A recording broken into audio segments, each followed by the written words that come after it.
pula terbahagi kepada jihad fi sabilillah di medan perang kerana menentang musuh dari luar, yaitu orang-orang kafir, yaitu kafir harbi, yang mengisytiharkan perang. Jadi mereka isytiharkan perang, maka kita berjuang dengan dia, mati dalam perjuangan tu, orang tu dikira mati syahid itu. Jihad fi sabilillah di medan pertempuran dengan musuh-musuh dan dalam negara Islam sama ada menghapuskan lanun dan penyerompak atau menentang pemberontakan bersenjata atau mendamaikan dua puak yang bermusuhan dan berperang lalu mati dalam dia usaha mendamaikan itu. Dan dari jenis syuhada tadi, hanya syuhada yang gugur di medan perang jihad fi sabilillah dengan musuh Islam dari luar sahaja yang mencapai atau menepati dengan istilah syuhada seperti yang diakui oleh hukum fiqh Islam. Jihad itu pula ialah jihad yang menepati dengan istilah dan syarat-syarat jihad fi sabilillah seperti yang diakui oleh hukum fiqh Islam, yaitu jihad yang mengakibatkan tawanan-tawanan perang. Perangnya itu harus dijadikan hamba. Orangnya kita dapat tangkap dalam tawanan, jadikan tawanan, boleh kita jadikan hamba. Mengikut hukum fiqh Islam. Hanya syuhada yang gugur di medan perang jihad inilah sahaja yang mendapat keistimewaan. Apa istimewanya? Tidak wajib dimandikan, kerana pada hakikatnya darahnya adalah suci. Darah tu najis, tapi darah syuhada itu suci. Jadi tak payah dimandikan, tak payah dibuang darah tu, biarkan dia pada badan, melumuran pada badan dia. Tidak wajib dikafankan. Tak payah dikafankan, kerana pakaian tu dikira suci. Tak wajib dikafankan, biar dia ditanam dengan pakaian dia dalam peperangan tu. Yang ketiga, tidak disemayangkan, kerana pada hakikatnya dia tidak mati. Orang yang jihad fi sabilillah tu kira tak mati tu. Wala taqulu liman yuqtalu fi sabilillah wala taqulu liman yuqtalu fi sabilillahil amwat bal ahya'un walakin la tash'urun, kata Allah. Jangan kamu katakan orang-orang yang mati di jalan Allah itu sebagai mati, bahkan mereka hidup, cuma kamu tidak menyedarinya. Jadi tidak dimandikan, tidak dikafankan, tidak disemayangkan, hanya ditanam dengan pakaian-pakaian kalau dia mati dalam peperangan, peperangan menentang orang kafir. Adapun para syuhada yang selainnya tidak berhak menerima ketiga-tiga keistimewaan tersebut. Orang mati dalam air tak, orang mati ditimpa di 4 pokok tak boleh. Mesti dimandikan juga, dikafankan diri, semayangkan. Yang istimewanya ini aja, golongan orang yang mati dalam peperangan saja. Yang lain tak, walaupun juga dipanggil syahid, tapi syahidnya syahid akhirat. Syuhada akhirat, kalau ramai syuhada, kalau seorang syahid. Jangan keliru antara perkataan syahid dan syuhada tu. Syahid tu seorang, kalau ramai dipanggil syuhada. Sekalipun ia mungkin menerima ganjaran akhirat yang sama. Di akhirat di sisi Allah dia syahid, tapi tidak diberi keistimewaan di dunia ni. Sempena dengan pembicaraan kita tentang istilah dan konsep syuhada, elok juga kita memperkatakan sedikit dengan angkatan tentera atau angkatan bersenjata kita. Apakah setiap anggota tentera Muslim dalam angkatan bersenjata yang gugur di medan pertempuran dengan musuh termasuk dalam istilah syuhada yang layak menerima 3 keistimewaan yang tersebut itu, ataupun tidak layak ke tak? Mereka ni dipanggil syuhada. Tengok apa jawapannya. Sebagaimana yang telah dijelaskan bahawa istilah syuhada yang terkhusus menepati dengan syarat hukum fiqh hendaklah berlaku dalam peperangan yang menepati dengan istilah perang jihad fi sabilillah. Perang jihad fi sabilillah nak diisytiharkan oleh kerajaan, perang fi sabilillah tu baru dikira syahid kalau dia mati. yang diakui atau disahkan oleh hukum faqih Islam, hukum fiqh Islam. Peperangan yang diistilah oleh faqih ialah peperangan yang memenuhi syarat-syarat. Syaratnya ada berapa? Yang pertama, peperangan antara Islam dan kafir, itu bolehlah. Kita berperang dengan Yahudi, kalau mati syahid tu. Walaupun sekarang ni tidak ada isyar, tapi dia perang dengan Yahudi, itu mati syahid tu. Macam Syekh Yasin dibunuh oleh orang Yahudi, syahid tu. Syekh ada Dr. Aziz Rantisi, begitu juga ramai lagi yang syahid. Kedua, peperangan itu hendaklah mengikuti peraturan-peraturan syarak. Ada peraturannya.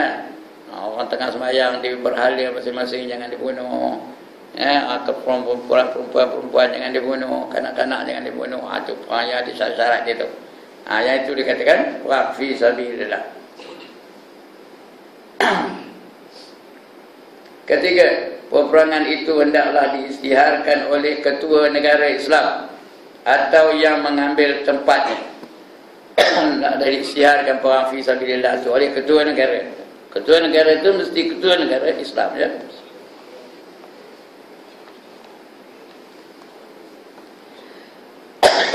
Selagi tak ada pengisytiharan, itu belum lagi. Yang keempat, peperangan itu pula hendaklah peperangan yang disahkan oleh hukum faqih Islam, yaitu peperangan kerana mempertahankan diri dari serangan dan pencerobohan musuh, atau pencerobohan musuh atau yang telah mencabul perjanjian damai ataupun melakukan penghinaan terhadap Islam.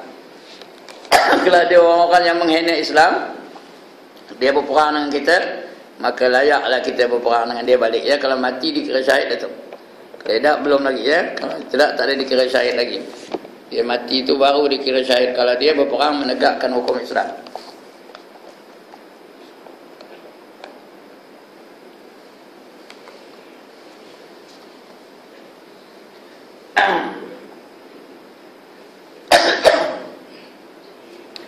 Kemudian peperangan kerana mempertahankan keselamatan dan kedaulatan negara. Tahu ya? Batuk. Dia belah gatek kongkong tu tak payah nak hilang. Peperangan kerana melenyapkan fitnah yang menghalang dari penyebaran agama Allah. Kalau ada fitnah yang menghalang daripada tersebarnya agama, boleh berperang tu. Atau yang menghalang dari mengamalkan upacara peribadatan, upacara peribadatan dan syiar Islam. Umpamanya kita berperang dengan satu negara yang melarang umatnya pakai tudung, umpamanya orang Islam, ramai orang Islam dalam itu pakai tudung dilarang, maka kita perang dengan dia itu boleh. Atau melarang orang mengamalkan Islam. Ada satu negara di Afrika tu, melarang apanya? Melarang rakyatnya berpuasa Ramadan, melarang rakyatnya sembahyang 5 waktu. Itu boleh kita perangi, ya.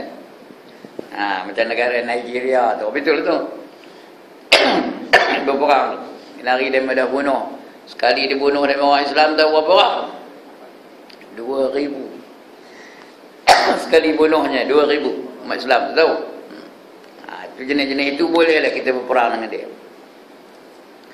Macam orang Burma tu. Orang Burma tahu? Dia bunuhnya orang apa? Orang Rohingya tu. Sekali bunuh berapa? 500. 600, 1,000. Itu macam jenis itu boleh kita berperang. Cuma negara Islam hari ini tak ada lagi yang nak mengisytiharkan perang. Kalau ada, boleh perang tu. Kerana dia terlalu zalim terhadap rakyatnya. Orang Rohingya tu tidak diiktiraf sebagai rakyat. Mereka duduk di Burma tu dah berpuluh-puluh tahun dah, ribu-ratus tahun, bukan puluh pun, ratus tahun. tapi belum diisytiharkan lagi sebagai rakyat Burma. Mereka dikira sebagai pendatang asing lagi tu. Jadi kalau mereka sampai melarang sembahyang, melarang puasa Ramadan, melarang menutup aurat, bolehlah kita berperang dengan dia, ya. Peperangan kerana mempertahankan keselamatan dan kedaulatan negara. Peperangan kerana melenyapkan fitnah dan menghalang dari peribadatan atau penyebaran agama Allah, atau yang menghalang dari mengamalkan upacara peribadatan dan syiar agama. Seterusnya yang menghalang dan dari pelaksanaan syariat syariat Allah dan hukum Allah, dan terzalim dan teraniaya di bawah kuasa musuh Islam. Itu boleh kita siap perang dengan mereka. Kemudian selain itu melaksanakan fardu sembahyang, ya. Melaksanakan fardu sembahyang. Kalau dalam negara itu nak sembahyang tak boleh, kita boleh berperang dengan negara itu. Ya. Negara dengan negara ni, bukan rakyat je, negara dengan negara.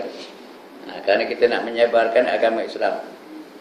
Kalau mati dalam perangan itu, kira syahid itu. Kita membicarakan syahid ni, ya. Oleh kerana peperangan angkatan bersenjata kita tidak memenuhi syarat-syarat yang tersebut, maka mereka yang gugur tidaklah layak menerima gelaran istilah syuhada, iaitu yang tak payah disemayang, tak payah dikapan, tak payah dimandi, gitu, tak layak lagi, ya. Istilah syuhada yang menerima 3 keistimewaan yang tersebut. Kalau kita ni tak menyukupi syaratnya, ya, bukan semuanya Islam angkatan kita ni, angkatan kita ni bukan semuanya Islam. Yang Islam pun bukan semuanya semayang.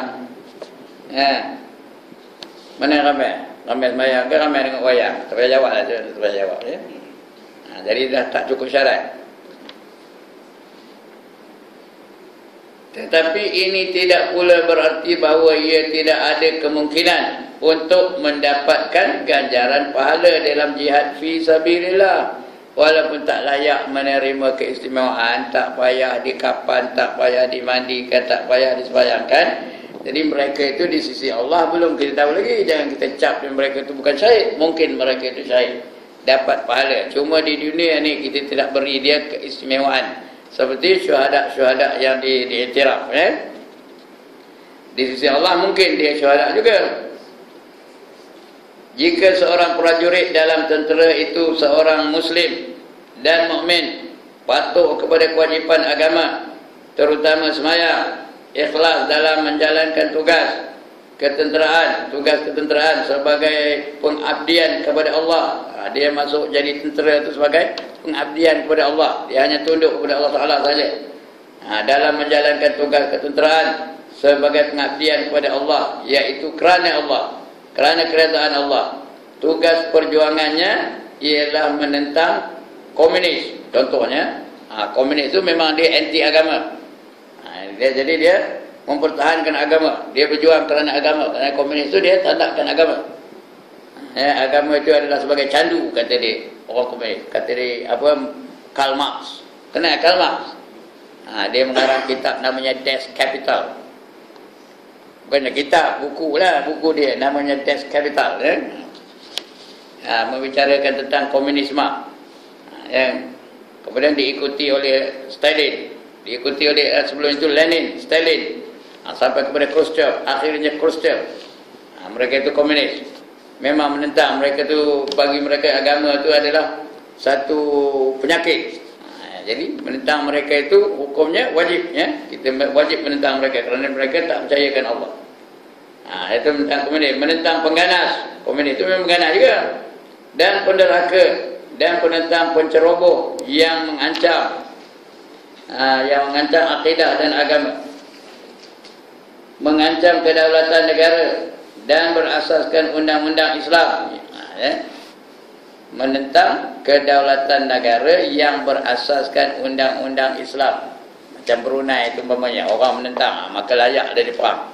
layak diperangi bagi mereka yang menentang pelaksanaan hukum Islam di Brunei.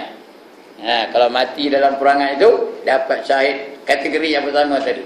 Tak wajib dimandikan, tak wajib dikafankan, tak wajib disemayangkan kalau dia mati dalam peperangan. Kalau ada yang menentang, sekarang ini belum lagi ada yang menentang pelaksanaan hukum Islam di Brunei. Tapi kalau ada kumpulan-kumpulan nanti akan menentang, mereka masuk dalam hutan, menentang, berperang, jadi macam komunis dulu, mati dalam perangan itu kira mati syahid. Berdasarkan undang-undang Islam, mengancam umat Islam menurut tafsiran Islam dengan niat kerana Allah, dia betul-betul kerana Allah, dan keredaannya, mardatillah, untuk mencari keredaan Allah, bukan kerana pangkat dan nama, bukan kerana sanjungan dan pujian, bukan kerana bintang dan kedudukan, maka jika ia gugur, maka matinya adalah termasuk dalam istilah syahid, syahid umum. Dan dari segi maknanya adalah seorang syahid, walaupun bukan dari segi hukum faqih. Maknanya di sisi Allah dia syahid, tapi dalam dunia dia mayatnya diselenggarakan macam biasa, dimandikan, dikafankan, disemayangkan, lepas itu ditanam. Tapi di sisi Allah dia dikira syahid tu, kerana dia niat itu semata-mata kerana Allah, menentang kezaliman, menentang kekufuran, menentang kepalsuan. Dia mati dalam tu. Ia termasuk dalam nas umum, iaitu Al-Quran sebut, wala in qutiltum fi sabilillah aw muttum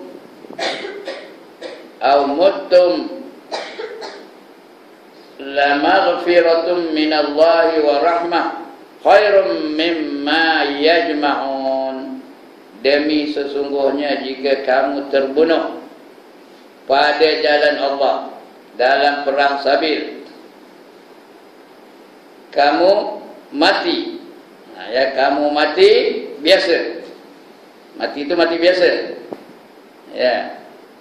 semasa mengerjakan kebajikan, semasa mengerjakan kebajikan umum, sesungguhnya keampunan dari Allah dan rahmatnya adalah lebih baik bagi kamu daripada apa yang mereka, iaitu orang-orang kafir tadi dan orang munafik itu himpunkan. Kalau dia betul-betul menegakkan agama Allah lalu mati, dia betul-betul mati dapat keampunan dari Allah, dapat rahmat dari Allah. Tak, kita tak rahmat Allah? Tak, jadi kita tak rahmat Allah. Buat apa? Buat apa rahmat Allah?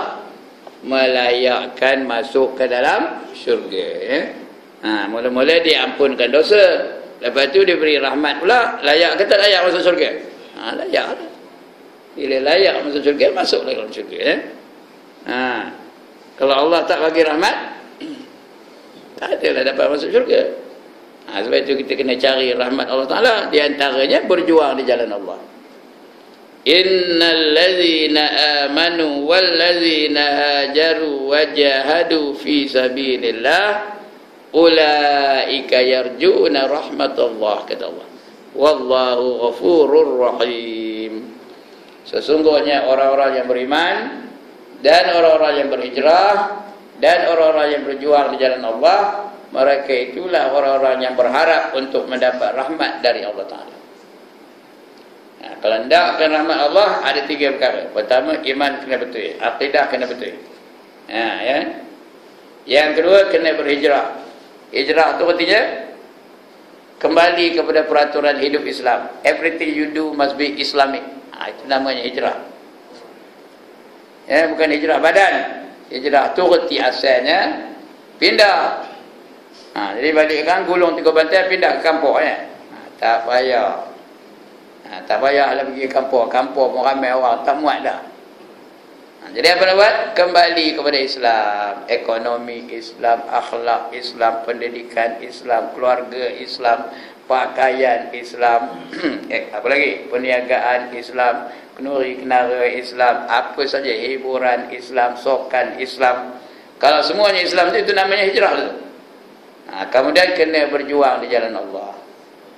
Bila berjuang di jalan Allah, maka mati dia. Itulah mereka-mereka yang berharap untuk mendapat rahmat dari Allah Ta'ala. Kalau dapat rahmat Allah Ta'ala, maka layaklah dia masuk ke dalam syurga. Ya?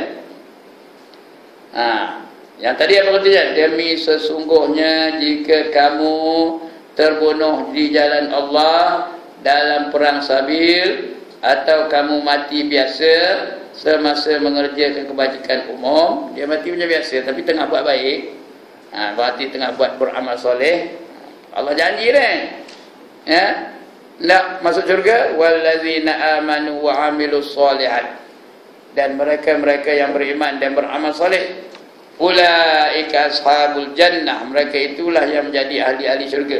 Hum fiha khalidun, mereka kekal di dalamnya selama-lamanya. Walaupun dia tak berhijrah lagi, tapi dia beramal soleh, ya.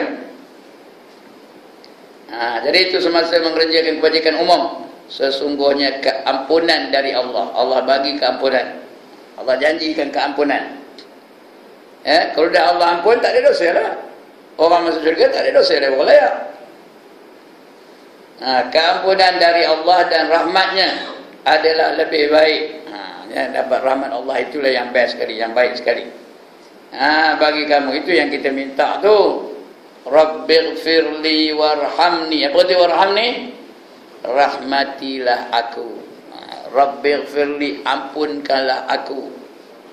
Warhamni, rahmatilah aku, bagilah aku rahmat. Wajburni, cukupkanlah apa yang tak cukup bagi aku. Warfa'ni, angkatkanlah darjat aku supaya jadi tinggi di sisi kamu. Warzuqni, berilah rezeki kepada aku. Wahdini, berilah petunjuk kepada aku. Wa'afini, sejahterakanlah daku. Wa'fu anni, dan maafkanlah daku. Itu kita minta tu sebab duduk antara dua sujud tu baca betul-betul dengan penuh khusyuk, ya. Rabbighfirli warhamni wajburni warfa'ni warzuqni wahdini wa'afini wa'fu anni. Jangan entah apa-apa bunyinya. Baca pelan-pelan masalahnya. Rabbighfirli, Rabbighfirli ya Allah. Udahlah itu entah apa-apa diingatnya pun.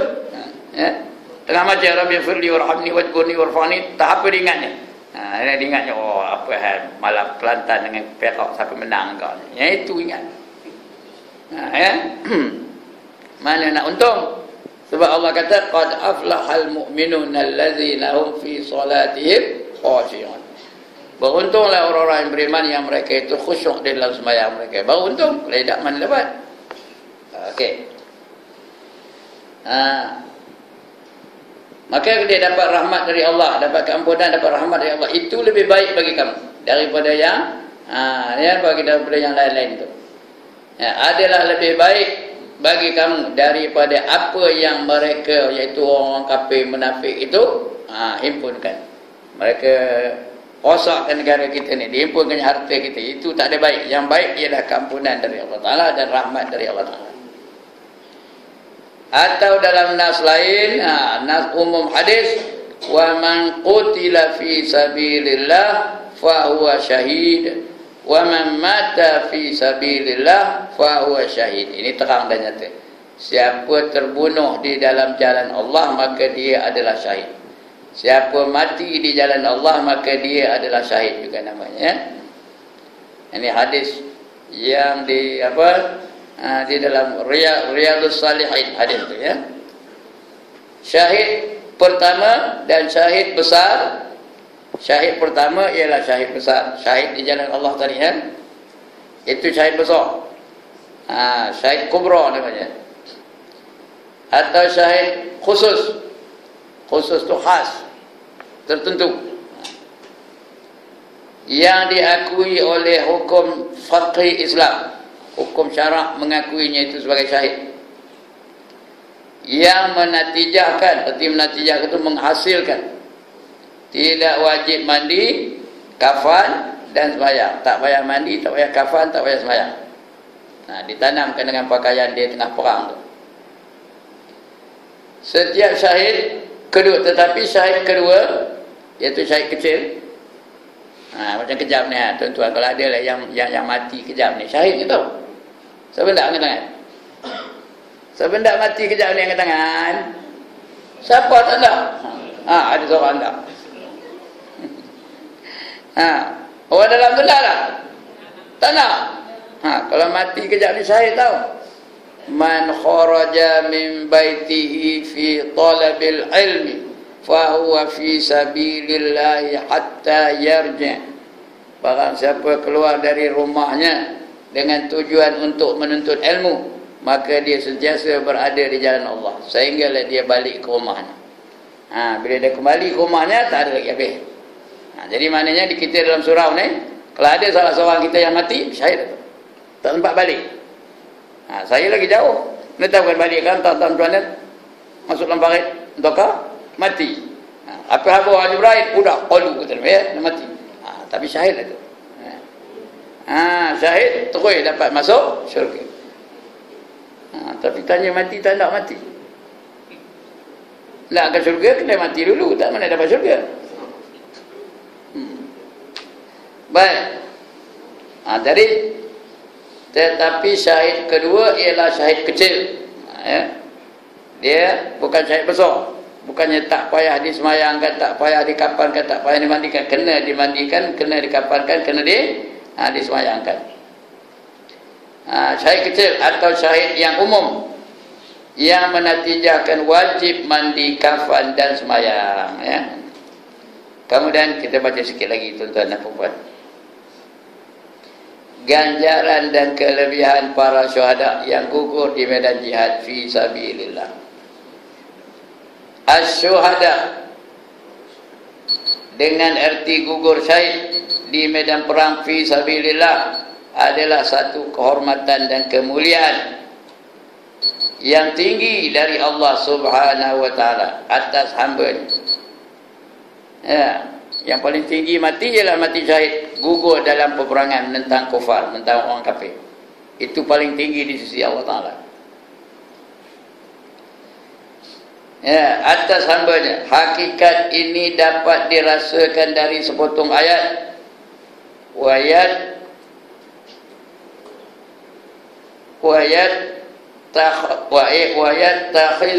Wayattakhiza minkum syuhada, yaitu apa artinya? Allah mengambil. Wayattakhiza minkum, yattakhiza itu dia mengambil, dia itu Allah dia mengambil. Wa yattakhidha minkum syuhada, Allah mengambil dari setengah para mukmin itu syuhada, yaitu penggunaan kalimah